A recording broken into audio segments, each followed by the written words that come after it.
About 30 years ago, I picked up a very interesting book called The Cult of Information. No need to run out and get it because I can summarize what it was saying. Now remember, 30 years ago, I think it was written a few years before that, picked it up used. So this is before the time of the internet. And they were talking about how people want to be informed, which is a good thing. But the way information is given to us, we get information overload. And I've noticed that my own self, that you've got to back away and sort out what's going on and look only for the important points. Because there's a lot of garbage out there. All right? Take a look at the evening newscast. Sit down and watch an evening newscast and just, okay, story 1, worthless. Story 2, worthless. Story 3, worthless. Okay? A lot of the stories don't have that much value.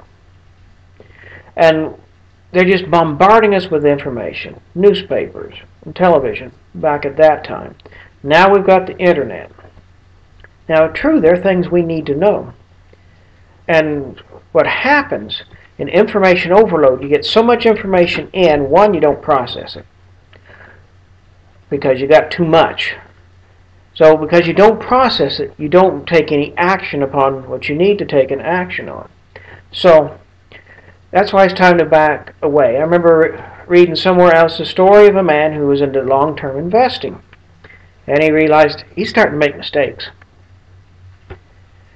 because of this information overload. He moves to Tahiti or some island out there. The only thing he did is he had a subscription to the Wall Street Journal, which I wonder if it's as good as it was back 30 years ago, which came in 2 weeks late. He would study, make his decision, then make the call to the broker. Okay? And he got back on track. I've noticed that watching newscasts myself. A lot of it's worthless.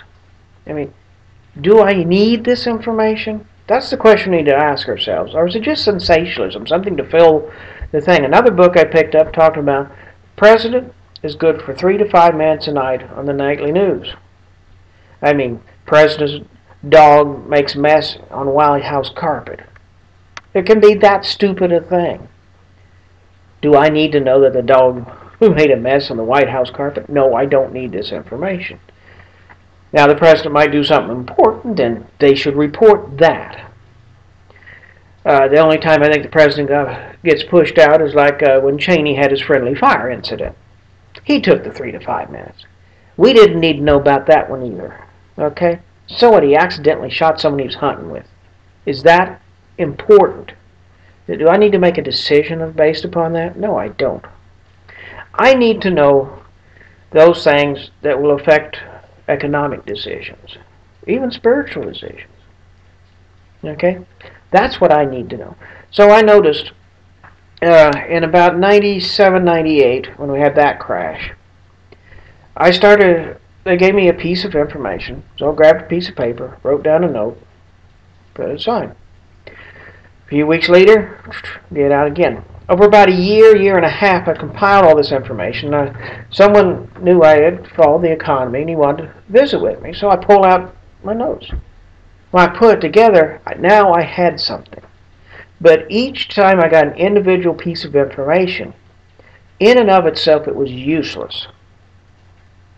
But when you put it into context, when you think it out and add other pieces of information, now you can build the pictures like a crossword or a jigsaw puzzle. All right. One piece of a jigsaw puzzle is worthless, but when you have all 500 pieces and you get them put together, you have a beautiful picture. Same thing here. But I noticed they're not giving useful information. You can read an article in the newspaper, or on the internet, wherever, and you're left with questions. Well, I thought reporters are supposed to ask those questions for you, present you the answers. Okay, give you the complete picture. I thought that was their job, not mine. And then you start seeing, sometimes they do give you the complete picture, like how they figure unemployment. Me, I'm into math. I figured it's simple. Okay.